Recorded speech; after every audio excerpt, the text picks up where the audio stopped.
Priya. Welcome back to this YouTube channel. So in this video we are going to discuss the next chapter of class 9th Miss NCERT, that is circles. So circles is mainly a very basic thing. Everybody knows what a circle is. Okay, a circle is just a rounded figure.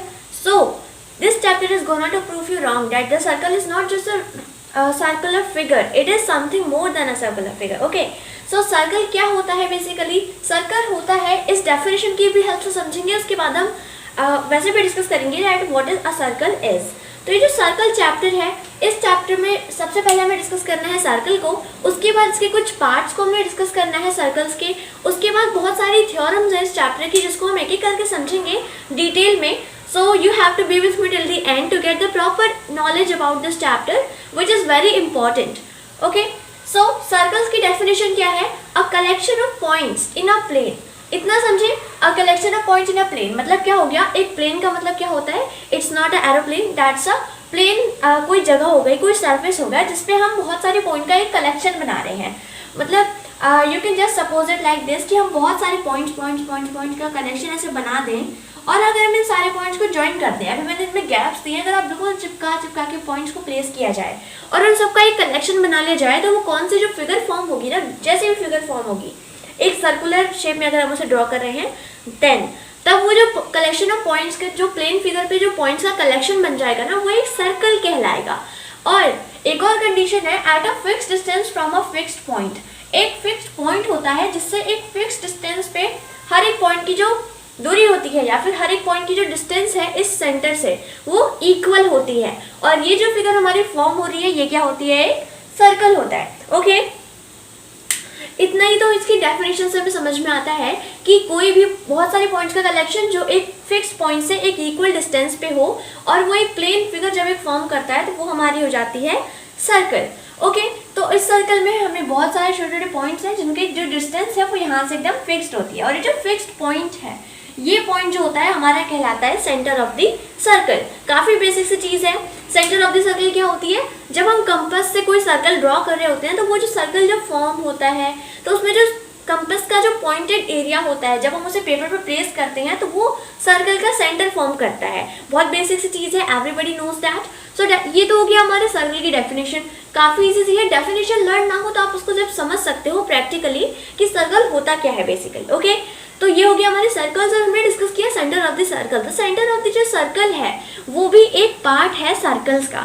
ठीक है, तो circle का ये तो एक बहुत ही basic सा part है सेंटर ऑफ द सर्कल. इसके अलावा आपने अपनी जूनियर क्लासेस में काफी सारे और पार्ट्स को डिस्कस कर रखा है, that is the radius, diameter and chord etcetera.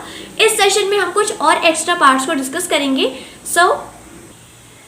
तो सेंटर ऑफ द सर्कल.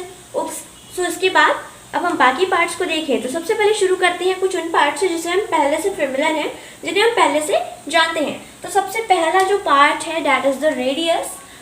सो ये होता है हमारा रेडियस. इस रेडियस की लेंथ जो होगी ना वो हर एक पॉइंट से, जैसे हमने इसकी डेफिनेशन में अभी डिस्कस किया कि at a fixed distance from a point, तो ये जो फिक्स्ड डिस्टेंस है यही होती है हमारी रेडियस. तो ये जो रेडियस होती है बेसिकली जो सेंटर ऑफ द सर्कल है वहां से लेके किसी भी एक पॉइंट, सर्कल के किसी भी एक पॉइंट तक जाती है और इसका हम नाम देते हैं रेडियस. इस रेडियस की जो लेंथ होती है, मैं इस रेडियस को यहाँ ड्रॉ करूँ ऐसे ऐसे ऐसे ऐसे, मतलब from the centre to a fixed point. हमें सर्कल से इसको बाहर नहीं ले सकते, फिर वो रेडियस नहीं कुछ और हो जाएगा.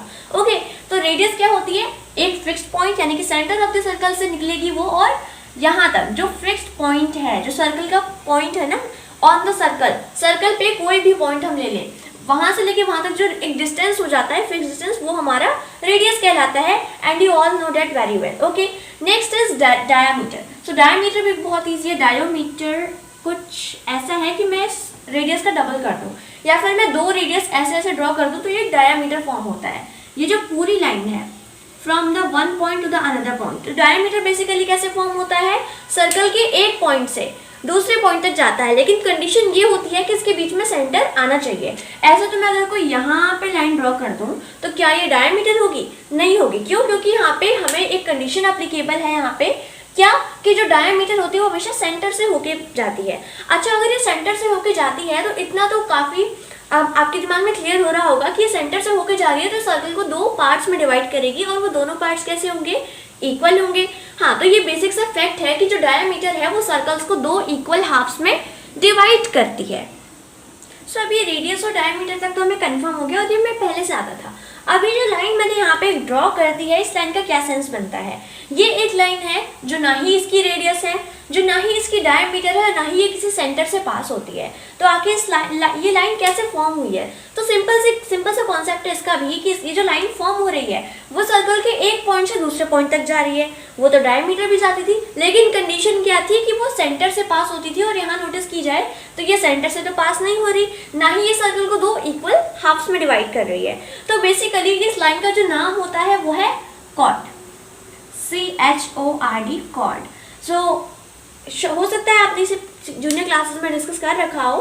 सो कॉर्ड क्या होती है? जो सर्कल के किसी भी दो पॉइंट से, एक पॉइंट से स्टार्ट होकर दूसरे पॉइंट तक जाती है, वो लाइन हमारी कॉर्ड कहलाती है। और जो डायमीटर होती है ना, वो भी एक कॉर्ड ही है, लेकिन वो सेंटर से पास होने वाली कॉर्ड है, थोड़ी स्पेशल टाइप की है। ओके, और कॉर्ड कैसे हो सकती है? मैं उसको कैसे भी ड्रॉ कर सकती हूँ, बस कंडीशन ये है कि मैं उसको सेंटर से पास नहीं करा सकती। सेंटर से पास हो गई तो वो डायमीटर हो जाएगी, वरना हम इसको कॉर्ड का ही नाम देते हैं। ओके, सो ये होती है हमारी कॉर्ड जो सेंटर से पास नहीं होती है। और diameter is the longest chord of the circle. एक और फैक्ट है, जो डायमीटर होता है वो सर्कल की सबसे लंबी कॉर्ड होती है। उसके बाद हमारा आता है सेगमेंट।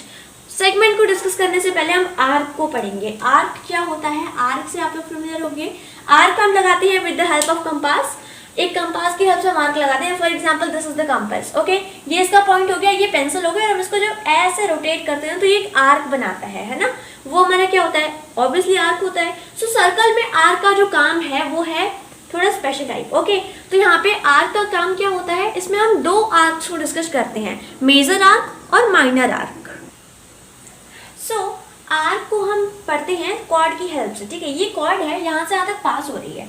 मान लेते हैं कि मैंने यहाँ पे अपना कंपास रखा था, कुछ इस टाइप से कंपास का पॉइंटर था, और मैंने यहाँ से एक ऐसे आर्क ड्रॉ कर दी अपनी पेंसिल से, और ये जो आर्क थी वो इस पॉइंट से इस पॉइंट तक गई।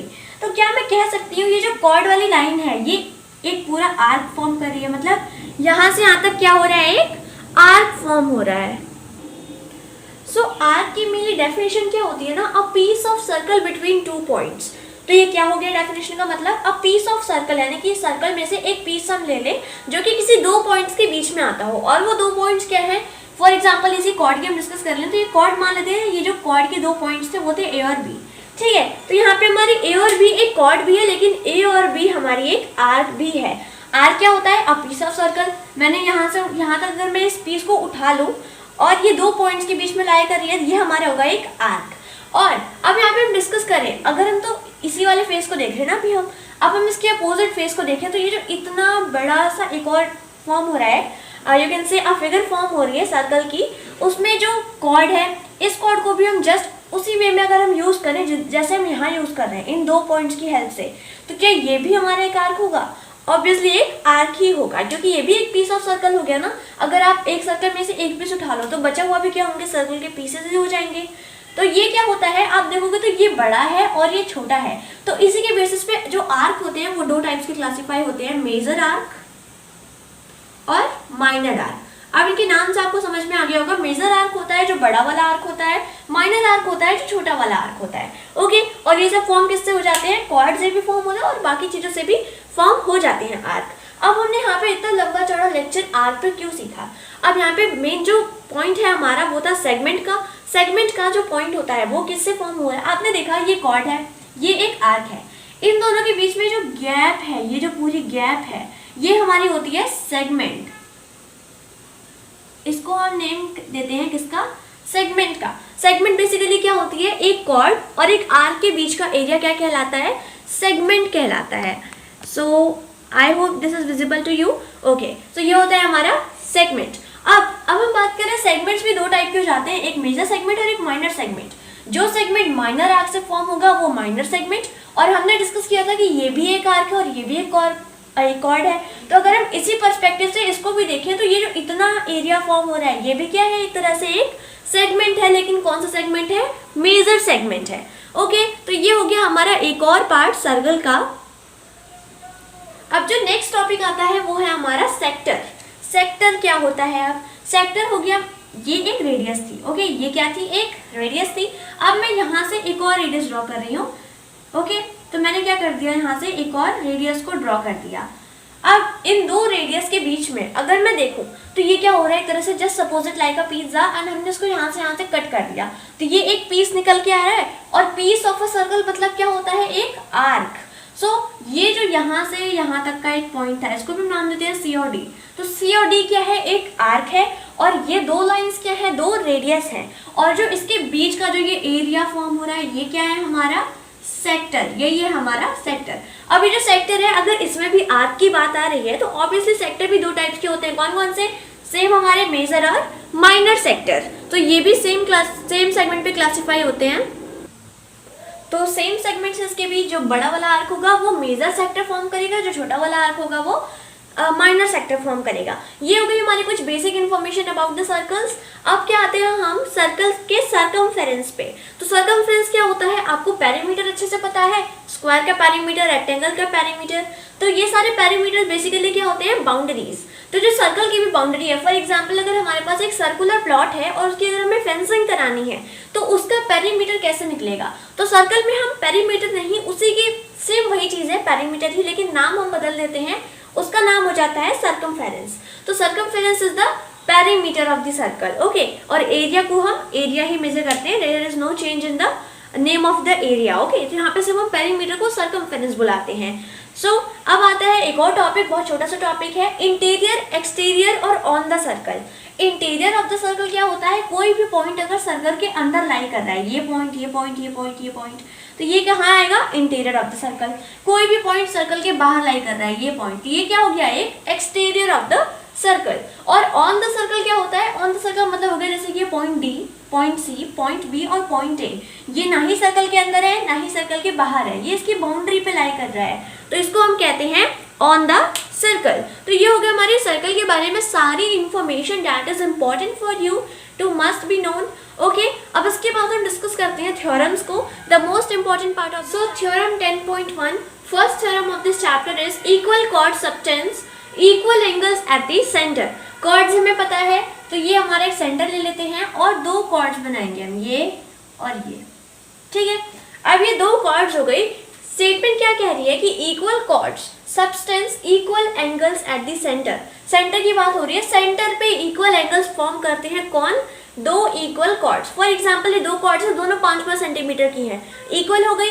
अब इन्हें सेंटर पे एक एंगल फॉर्म करना है। अब ये कैसे पॉसिबल है, तो सेंटर पे एंगल फॉर्म करने के लिए हमें यहाँ पे कंस्ट्रक्शन करना पड़ेगा। तो ये जो चैप्टर है ना सर्कल्स, इसमें कंस्ट्रक्शन का एक बहुत इंपॉर्टेंट रोल है। बहुत सारे क्वेश्चंस आपको ऐसे मिलेंगे जिसमें आपको कंस्ट्रक्शन पार्ट खुद से करना पड़ेगा, खुद से अपना दिमाग लगा के करना पड़ेगा, ओके। तो यहाँ पे आपको इक्वल एंगल्स बनाने हैं द सेंटर।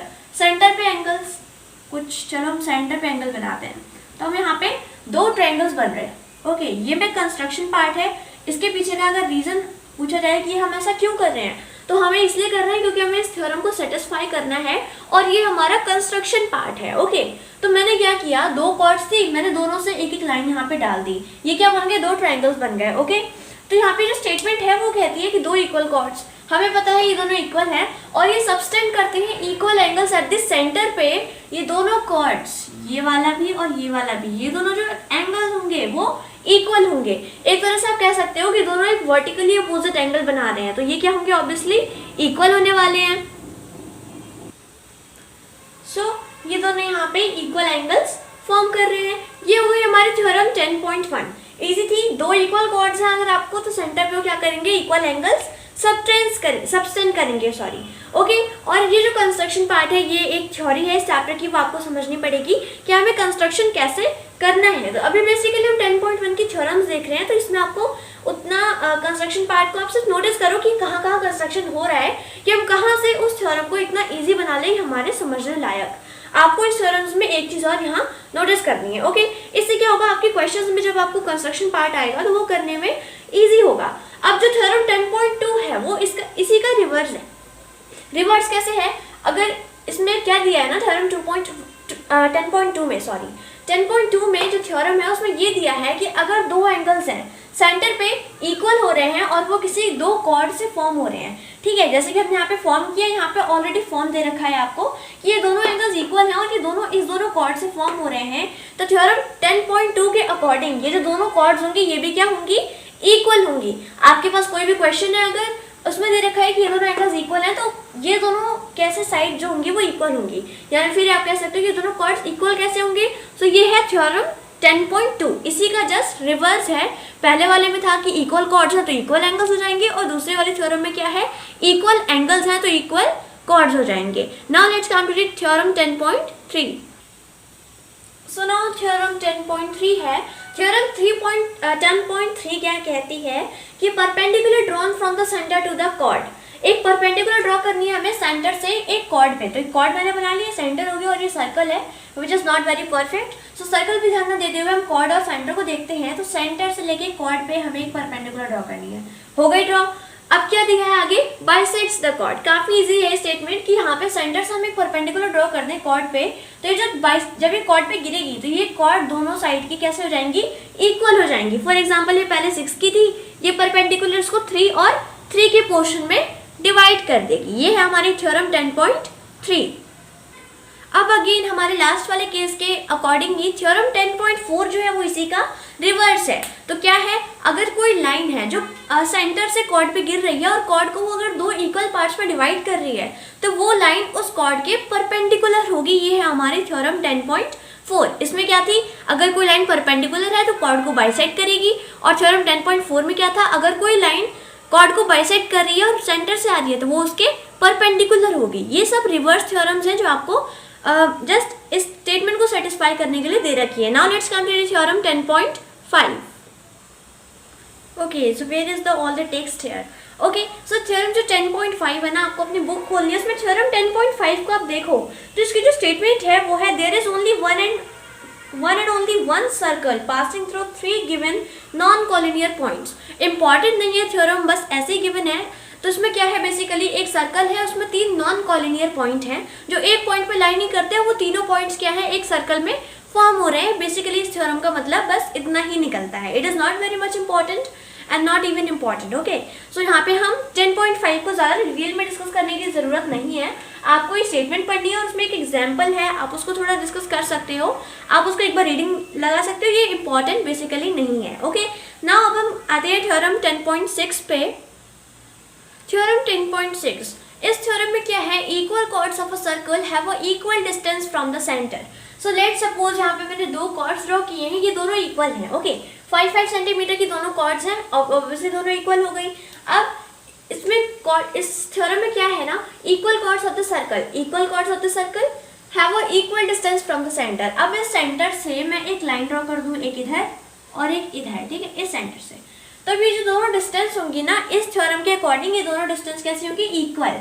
अगर इस कॉर्ड की डिस्टेंस यहाँ से 3 सेंटीमीटर थी तो ये भी कैसे हो जाएगी, 3 सेंटीमीटर हो जाएगी अकॉर्डिंग टू दिस थ्योरम है। ओके, तो आप ऐसे कोई भी सर्कल बनाकर उस पर सेटिस्फाई करने की कोशिश करोगे, वो नहीं होगा। ये थ्योरम्स क्यों है, ताकि आपके क्वेश्चन जब आए ऐसे तो आप उसमें क्वेश्चन कर सकते हो ना। फॉर एग्जाम्पल, आपको कोई एक सर्कल दिया है, ऐसा कोई क्वेश्चन है, उसमें 2 ट्रायंगल्स अगर कहीं से भी फॉर्म हो रहे हैं, तो अगर आप दोनों ट्रायंगल्स को कॉन्ग्रुएंट शो करना है तो आप ये साइड कॉन्ग्रुएंट ले सकते हो। क्यों, क्योंकि इस थ्योरम के अकॉर्डिंग जो 2 इक्वल कॉर्ड्स हैं तो उनकी सर्कल सेंटर से जो डिस्टेंस होगी वो भी कैसी होगी, इक्वल होगी। नाउ थ्योरम 10.7 वो कैसी होने वाली है, वो इसके रिवर्स है कि अगर दो जो सेंटर से जाने वाली जो लाइंस हैं वो दोनों अगर इक्वल हैं और वो किसी कॉर्ड तक जा रही हैं तो वो कॉर्ड भी कैसे हो जाएंगे, इक्वल हो जाएंगे। रिवर्स थ्योरम है। ओके, सो 10.7 भी हो गई। 10.8 देखते हैं।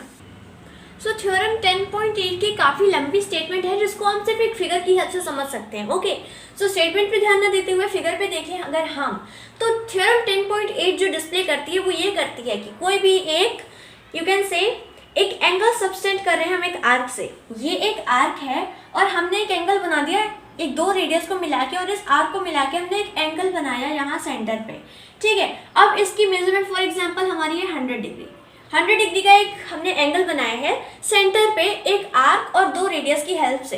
तो ये स्टेटमेंट जो है वो बेसिकली ये डिफाइन करती है कि जो हमारी ये एंगल होता है वो इसका हाफ होता है। इसके ऊपर अगर हम 2 लाइंस को ले जाके जॉइंट कर रहे हैं, कुछ इसी टाइप की फिगर अगर आपको किसी भी क्वेश्चन में मिलती है और अगर आपको फॉर एग्जांपल ये दिया है 50 डिग्री, तो ये वाली जो होगी वो हमेशा इसके डबल होगी, यानी कि 50 तो 100, और जो ये वाली होगी वो हमेशा इसके हाफ होगी। ये होता है इन दोनों में रिलेशन और ये थ्योरम 10.8 है। ओके, बस इतना ही था इस थ्योरम में कि जो एंगल सबटेंड हो रहा है एक आर्क और दो रेडियस की हेल्प से, वो उसके कहीं भी हम पॉइंट पर जाके अगर हम दो लाइंस को मीट कराते हैं तो वो उसके डबल होगा। Okay, so any confusion if you have then you can comment in the comment session related to any topic of this chapter.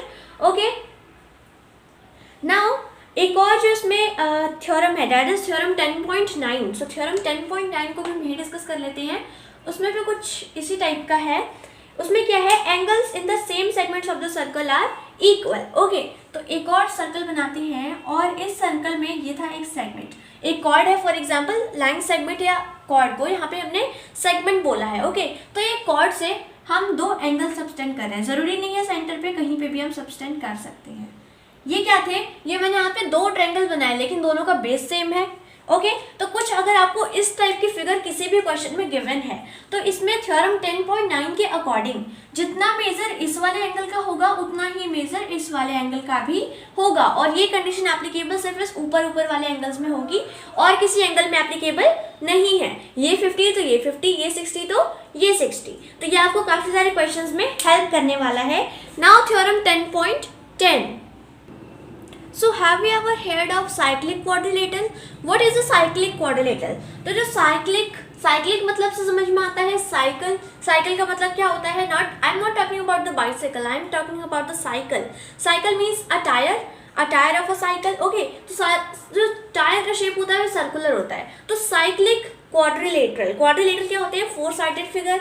तो अगर थ्योरम 10.10 के अकॉर्डिंग अगर एक सर्कल है वो क्या हो गया, साइक्लिक, और उसके अंदर अगर कोई 4 पॉइंट्स लाई कर रहे हैं और हम उन चारों पॉइंट्स को जोड़ दें कुछ इस टाइप से, क्या बनेगा, एक क्वाड्रिलेटरल बनेगा। तो ये होता है हमारा एक साइक्लिक क्वाड्रिलेटरल। एक तरह से हमने एक सर्कुलर चीज़ में किसी को कोई क्वाड्रिक चीज़ हमने उसमें फिट कर दी है। एक सर्कुलर चीज़ थी, उसके अंदर कोई अंदर स्क्वायर, रेक्टेंगल, रोम्बस, ट्रेपीजियम कुछ भी हमने उसके अंदर अगर डाल रखा है तो वो क्या हो जाएगा, एक साइक्लिक क्वाड्रिलेटरल हो जाता है। तो थ्योरम 10.10 के अकॉर्डिंग यही है कि जो भी किसी भी सर्कल में अगर आपको कोई 4 पॉइंट्स दिख रहे हैं उनको ज्वाइन करने पे जो क्वाड्रिलेटरल बनेगा वो क्या होता है, साइक्लिक क्वाड्रिलेटरल। इसकी स्टेटमेंट काफ़ी टफ सी है लेकिन उसमें जो गिवन है वो बस इतनी सी चीज़ गिवन है। ओके, तो ये जो साइक्लिक क्वाड्रिलेटरल है इसके काफ़ी सारे क्वेश्चंस आपको मिलेंगे। इसका एक अलग से टॉपिक है, तो इस टॉपिक के अकॉर्डिंग इसको हम नेम देते हैं एक। ओके, सो ABCD। साइक्लिक क्वाड्रिलेटरल में क्या होता है, हमेशा जो अपोजिट एंगल्स होते हैं उनका सम 180 डिग्री होगा। For example angle A plus angle C कितना होगा, 180 degree. Angle B plus angle D कितना हो जाएगा, 180 डिग्री। ये होती है इसकी एक स्टेटमेंट साइक्लिक क्वाड्रिलेटरल की, जो आपको काफ़ी सारे क्वेश्चंस में हेल्प करने वाली है। अब थ्योरम 10.11 जो है, थ्योरम 10.11 की जो स्टेटमेंट है वो है the sum of either pair of opposite sides of angle is of a cyclic quadrilateral is 180 degree. Same चीज़ जो मैंने आपको बताया कि अपोजिट एंगल्स किसी भी साइक्लिक क्वाड्रिलेटरल के उन दोनों का सम कितना होगा, 180 डिग्री होगा। अब इस चैप्टर की लास्ट थ्योरम यानी कि theorem 10.12, if the sum of the pair of opposite angles of a quadrilateral is 180 then the quadrilateral is cyclic। उसी की रिवर्स है थ्योरम 10.11 की रिवर्स, कि अगर दो एंगल्स का सम 180 हो रहा है तो वो जो क्वाड्रिलेटरल होगा वो कैसा होगा, साइक्लिक हो जाएगा। So that was all about our whole chapter circles. इसमें हमने पूरा इंट्रोडक्शन देख लिया है सर्कल के एक एक पार्ट को, what is a circle definition से समझा है, सारे थ्योरम्स को डिटेल में डिस्कस किया है। If you still have any doubt about this chapter you can comment me in the comment section below, I will try to solve your doubt. So till then thanks for watching, see you in the next video, stay connected, stay tuned.